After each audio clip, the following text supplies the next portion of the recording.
Hello and welcome back. Today I'm going to be sharing with you this watercolour warm-up exercise using just one colour and creating this semi-abstract landscape. It's very loose, very expressive and a sort of spontaneous painting just made up on the fly as a warm-up exercise as requested by members of my Patreon group. It's from back in 2021, so it's an oldie, but I really enjoyed painting it and I hope you enjoy watching it too. Hi and welcome back. A few of my patrons over on Patreon have requested a demonstration to show me painting a marshland, so I thought I'd do it slightly differently. I thought I'd try and paint a misty, frosty, desolate winter marshland scene, but in a sort of semi-abstract and spontaneous way, and just see what happens. So it may change partway through, because that's the thing with these spontaneous experimental paintings or warm-ups really. It could go any way. So I'm just going to use Payne's Grey. Now Cotman Payne's Grey is beautiful. You can get really nice dark black, almost black colours, as you can see here. But when you use a lot of water, it splits out into black, grey and, funnily enough, blue, a really good blue. So I'm hoping that we'll get some of that sort of subtle splitting here because I'm going to use lots of water. My board's at an angle of about 45 degrees, so gravity will help me paint. I'm using bamboo haki brushes or flat brushes from AliExpress, and I'm using Saunders Waterford cold pressed paper. It's taped to my board with ordinary decorator's masking tape. Now I used really thick tube consistency paint across the middle, having wet the page all over the sky and some of the foreground. I then used a little bit of paint and pulled out a graduated wash for the sky. I'm going to use the water spray as well to see what happens and see what effects I can get. So I'm really going to be playing around and experimenting with the wet in wet technique here and tipping and tilting the board.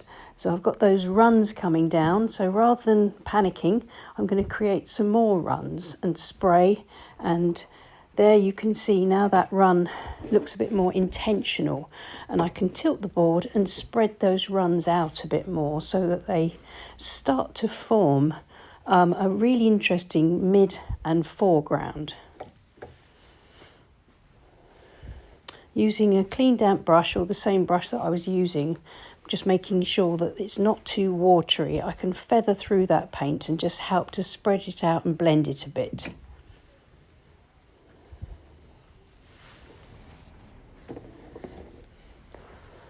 So if you're going to be painting along and trying something like this, remember no two will be the same. They'll all be different, and that's the beauty and the joy of this sort of method of painting. But if you're open-minded and you don't mind playing around like this, then you can usually make something out of it. Now I'm going around wiping any water and paint from my tape because I'm going to lay it flat in a minute, and I don't want any of the pools of water that have formed on the board to go back into the painting and cause runbacks. So as I'm watching my board, I'm seeing where there is a lot of paint pooling, and rather than laying it flat straight away, I've tilted it round. You can see how that darker paint has now run across horizontally and actually given me some nice shadowy effects there. So now it's time to lay the board flat. And just before I dry it, I'm going to just sort of straighten up a few bits by running a brush horizontally just through the sort of horizon line there. Maybe softening back a little bit here and there. And then maybe trying to pull across some reeds, because this is my marshland, so I'm going to have the idea is to have some reeds across the front. So I'm going to start off the texture for that. And remember, it's just the Cotman Payne's Grey, and you can already see so many beautiful subtle greys and blues starting to split out from this. And now I think by sort of feathering up my brush, I've created this kind of underpainting for the reeds that I want in the foreground. So now this is salt. I'm sprinkling finely ground, ordinary common or garden table salt. You can see it's just there. It's just really finely ground. And I'm sprinkling that across the foreground, and hopefully that will give me, as it dries, a little bit of extra texture and that kind of frosty look of sort of reeds in the background, flowers, weeds, that sort of thing, a tangle of undergrowth growing out from the marsh. So I think that'll do for now. I shall leave it to dry completely. Once it's totally dry, I'll brush the salt off, and hopefully it will give me the effects that I'm looking for, or something similar anyway. So it's lovely and dry, and I really like the effects the salt has given me. I've brushed it all off, so there's no more salt left on the page. And now it's time to bring this painting, this sort of misty, frosty winter marshland together. So using my large sort of flat harky brush, the bamboo one from AliExpress, I'm just going to really darken up the reeds across the front. This is tube consistency, it's going in really thick. I want it to be nice and dark because I'm going to etch some reeds through this with the corner of a plastic card shortly. And can you see how the corner of the card is pulling through that really thick Payne's grey and revealing the grey underneath and going almost to the white of the paper, but revealing the grey underpainting. So this is giving me these beautiful reed shapes, and as well as the grey reeds, it's also moving the paint around and producing some Payne's grey ones too. I'm curling them over and tending them in across towards the right, and then just feathering through a bit of very pale grey just to emphasise the flatness of the marsh receding off into the distance.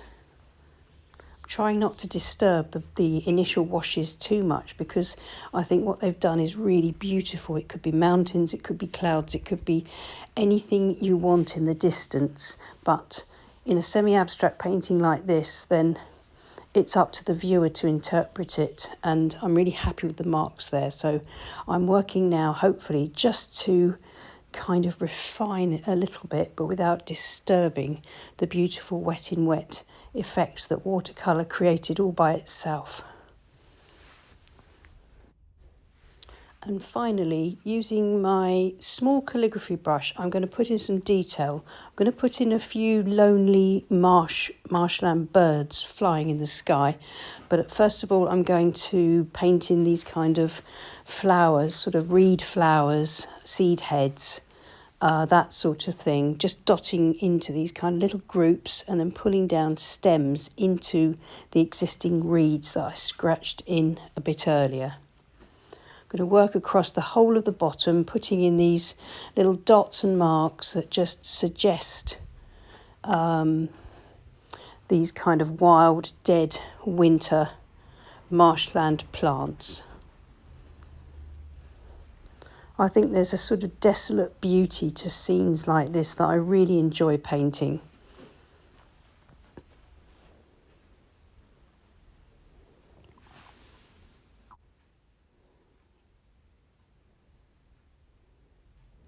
And so now on to a few birds in the sky, and just really, really simple, keeping them flying fairly low. Just a few flicks with the brush.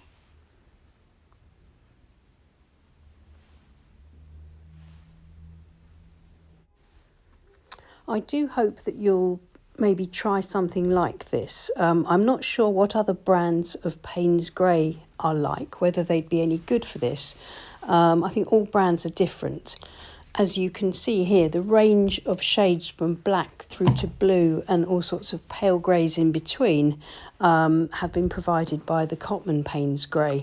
The only other Payne's grey that I've tried was Jackson's own brand, and that was actually very blue-black. It was more like indigo. But it's always worth experimenting with one colour and just seeing what kind of interesting effects you can get. And it might just give you some ideas and some inspiration for some of your more planned paintings. But this sort of thing can be lots of fun, and you can learn so much from experimenting like this.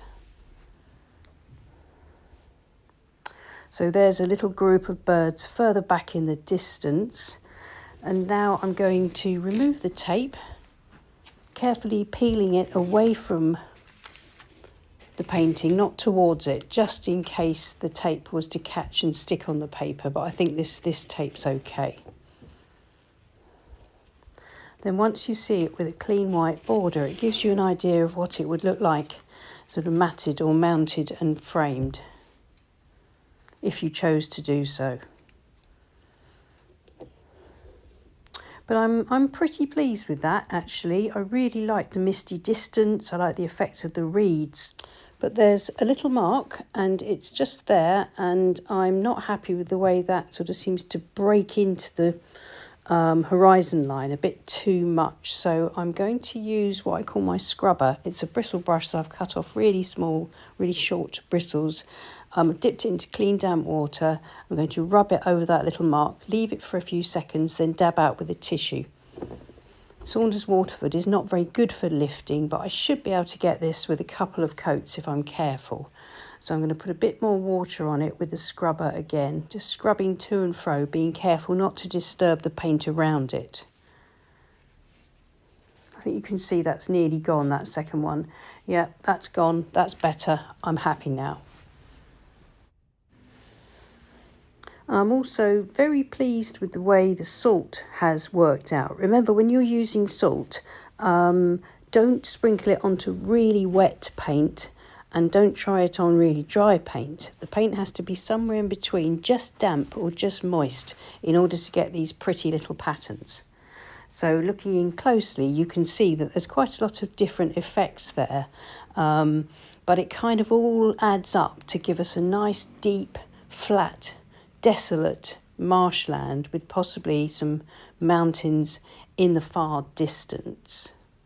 I hope you found this helpful, and hope that you'll try a similar sort of watercolour warm-up using just one colour, like Payne's Grey, yourself. It's a really liberating way to paint, and you can discover some really interesting things that watercolour does for you when you paint loosely, wet in wet like this.